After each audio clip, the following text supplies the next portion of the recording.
Assalamualaikum warahmatullahi wabarakatuh. Perkenalkan, kami dari kelompok 5 akan mempresentasikan tentang perkembangan sejarah sosiologi, psikologi sosial, dan perbandingan antara antropologi, sosiologi, dan psikologi sosial.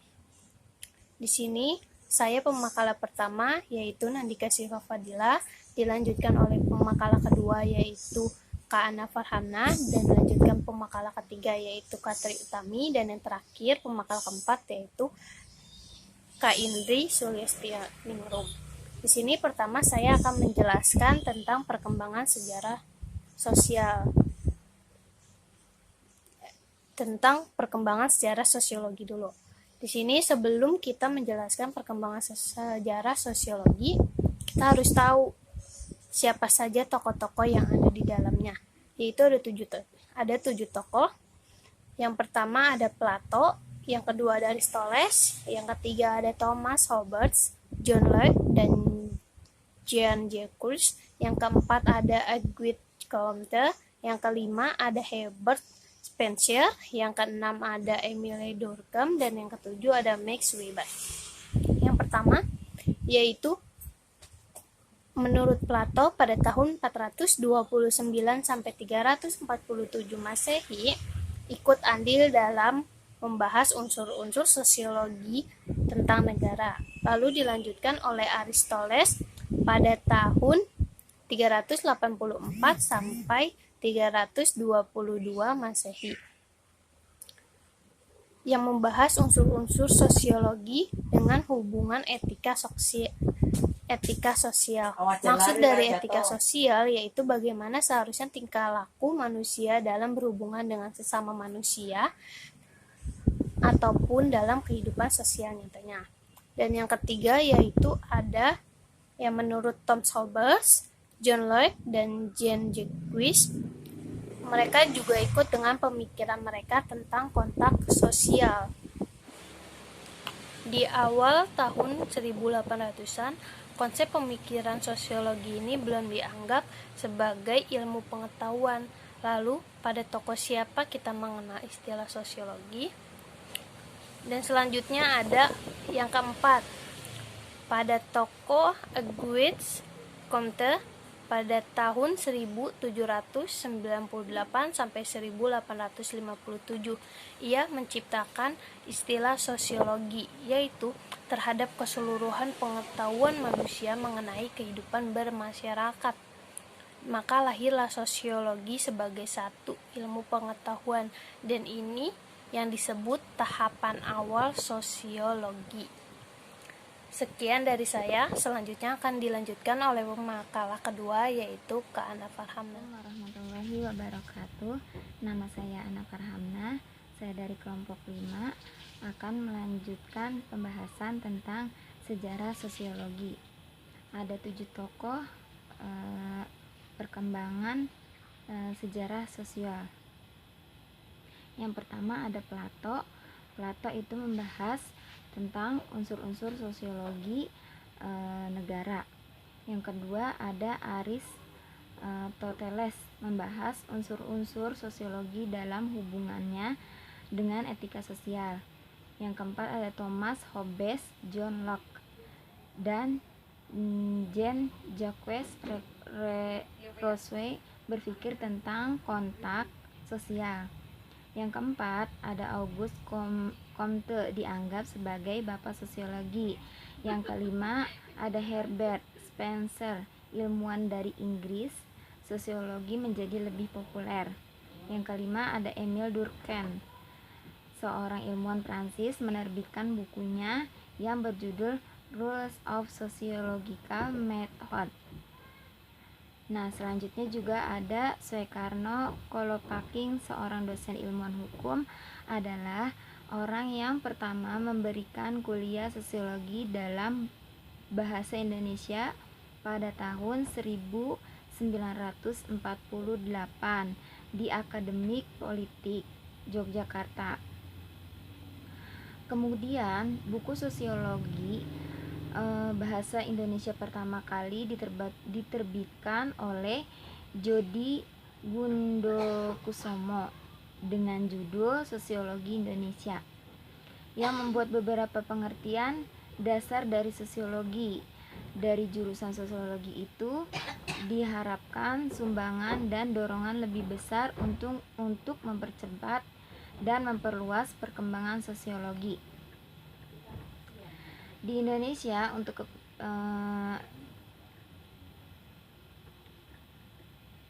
Selanjutnya, karena sosiologi sangat diperlukan apabila seseorang ingin mengetahui apa yang sebenarnya terjadi di masyarakat, dapat dipakai untuk membuat kebijakan yang tepat bagi perkembangan masyarakat. Selanjutnya, dalam sejarah perkembangannya, sosiologi berkembang menjadi berbagai bidang spesialisasi. Yang pertama ada sosiologi terapan, yang kedua tingkah laku kolektif, yang ketiga ada komunitas, yang keempat sosiologi komparatif, yang kelima sosiologi budaya, yang keenam komunitas, yang ketujuh demografi, yang kedelapan ekologi manusia. Baik, itu saja yang dapat saya jelaskan. Selanjutnya akan dijelaskan oleh teman saya. Terima kasih. Assalamualaikum warahmatullahi wabarakatuh. Nama saya Tri Utami Hoiria dari PGMI Reguler Malam Bekasi semester 4. Saya di sini ingin melanjutkan presentasi dari Kak Ana Farhamna, yaitu menjelaskan bagaimana sejarah perkembangan psikologi pendidikan. Ilmu psikologi sosial dimulai ketika para ilmuwan pertama kali mulai secara sistematis dan formal mengukur pikiran, perasaan, dan perilaku manusia. Eksperimen psikologi sosial paling awal pada perilaku kelompok dilakukan sebelum 1900, dan buku jenis psikologi sosial pertama kali diterbitkan pada tahun 1908 oleh MC Dougall 1908 atau 2003, dan Ross 1908 atau 1974. Psikologi sosial ini masih sering berperan sebagai saksi ahli tentang topik ini dan lainnya. Bahkan telah digunakan untuk merancang program anti kekerasan dalam masyarakat yang telah mengalami genosida. Pada abad ke-21, bidang psikologi sosial telah berkembang daerah-daerah lain dan tentang bagaimana situasi sosial memengaruhi kesehatan dan kebahagiaan. Peran penting dari pengalaman dan budaya evolusi pada perilaku kita dan bidang ilmu saraf sosial study tentang bagaimana perilaku sosial kita mempengaruhi dan dipengaruhi oleh aktivitas. Selanjutnya, psikologi sosial ini terus-menerus mencari cara baru untuk mengukur dan memahami perilaku sosial, dan bidang ini terus berkembang. Kita tidak dapat memprediksi kemana psikologi sosial akan diarahkan di masa depan, tetapi kami tidak ragu bahwa ini akan tetap hidup dan bersemangat. Selanjutnya saya akan menjelaskan perbandingan antropologi. Yang pertama itu menurut istilah. Antropologi menurut istilah berasal dari bahasa Yunani yang artinya antropos atau logos. Antropos berarti manusia dan logos memiliki arti cerita atau kata. Selanjutnya antropologi sendiri itu memiliki arti, yaitu suatu studi ilmu yang mempelajari tentang manusia baik dari segi budaya, perilaku, dan keanekaragam lainnya dan lain sebagainya. Antropologi sendiri ini dibagi menjadi 3, yaitu tentang fisik, mengkaji hubungan antara kebudayaan dan manusia secara biologis. Contohnya, para ilmuwan antropologi fisik ini melacak nenek moyang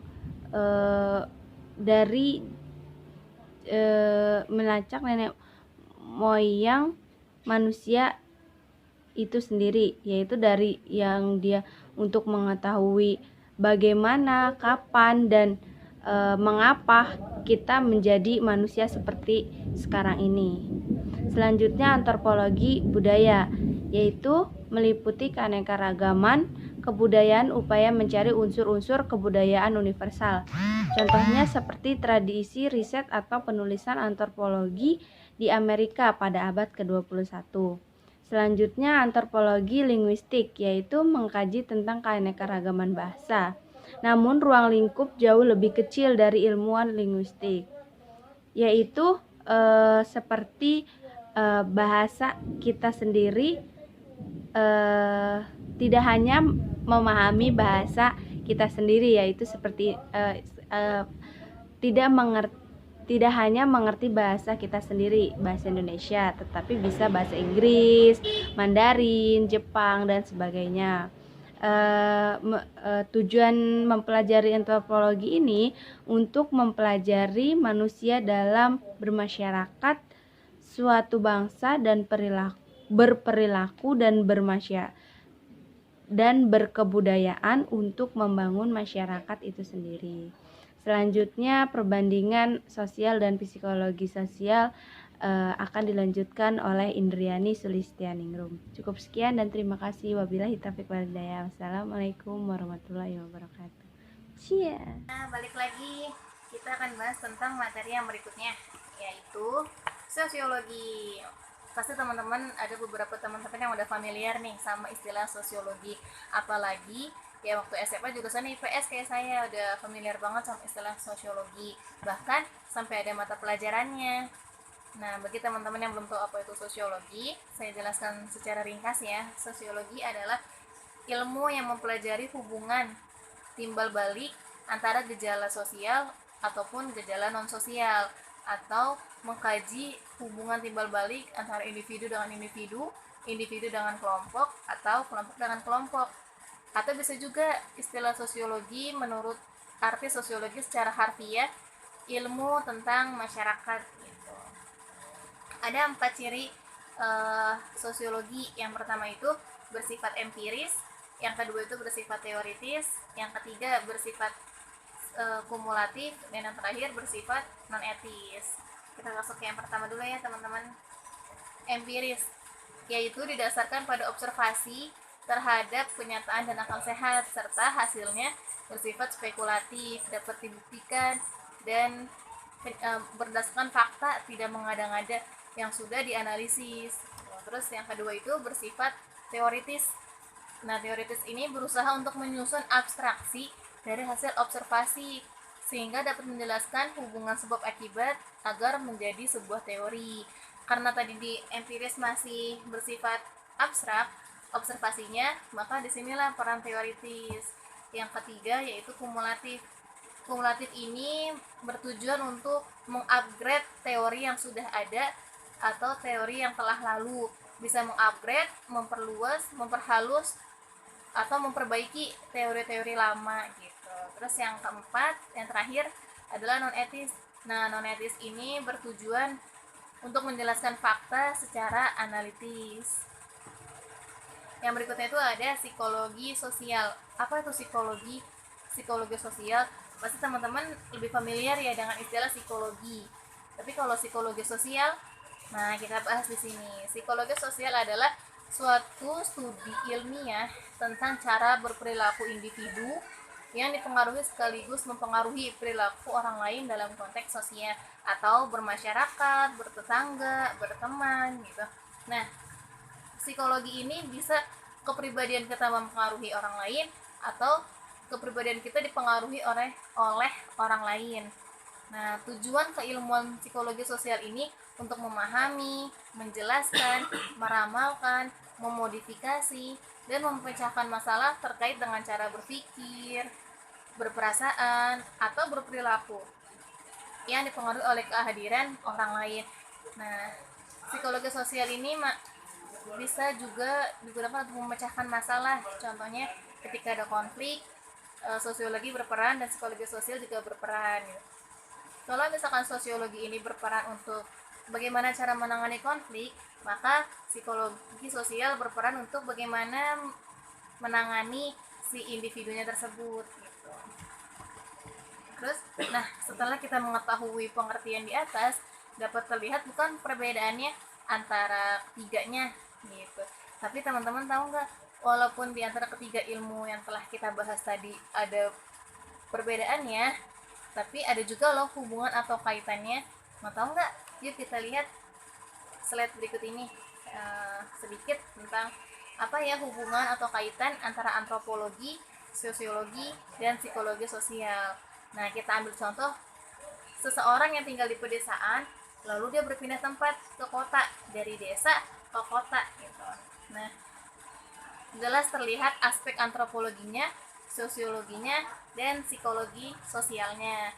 Dimana keterkaitan antara ketiga ilmu itu. Nah, ketika si individu itu dari desa ke kota, maka dia harus adaptasi di tempat barunya. Yang di desa itu biasanya bergotong royong, rame-rame, sering berkumpul. Maka ketika dia pindah ke kota, akan harus terbiasa dengan kondisi kota yang individualisme banget gitu. Nah, ini juga termasuk ke dalam antropologi, mengenal atau adaptasi dengan tempat baru. Adanya adaptasi mau tidak mau orang tersebut harus menyesuaikan dirinya supaya bisa bertahan di tempat barunya, harus bisa menyesuaikan. Karena kalau tidak bisa menyesuaikan, nggak akan tahan tinggal di tempat yang baru. Nah, selain harus adaptasi, harus menyesuaikan dengan lingkungan barunya, maka kebudayaan yang ada di pedesaan dan perkotaan pasti juga berbeda gitu. Budayanya di desa A, di kota B, maka harus bisa bagaimana menyesuaikan dirinya gitu. Nah, yang mana hal ini dapat dilihat dari aspek antropologinya teman-teman. Jadi ada keterkaitan antara aspek antropologi, sosiologi, dan psikologi sosial. Dan harus terbiasa berinteraksi dengan masyarakat baru di sekitarnya. Nah, ini aspek sosiologi atau psikologi sosial. Sudah jelas bukan hubungan antara ketiganya? Dan itu dapat kita rasakan bahwa ketiga ilmu itu saling keterkaitan atau saling bergantung gitu, ada hubungannya juga. Mungkin itu aja presentasi dari kelompok 5. Kita sudah membahas 3 poin utama yang telah kami bahas. Yang pertama itu ada perkembangan sejarah sosiologi, yang kedua sejarah perkembangan psikologi sosial, dan yang ketiga perbandingan antara antropologi, sosiologi, dan psikologi sosial. Mungkin itu aja yang dapat kelompok 5 sampaikan. Terima kasih atas perhatiannya. Wassalamualaikum warahmatullahi wabarakatuh.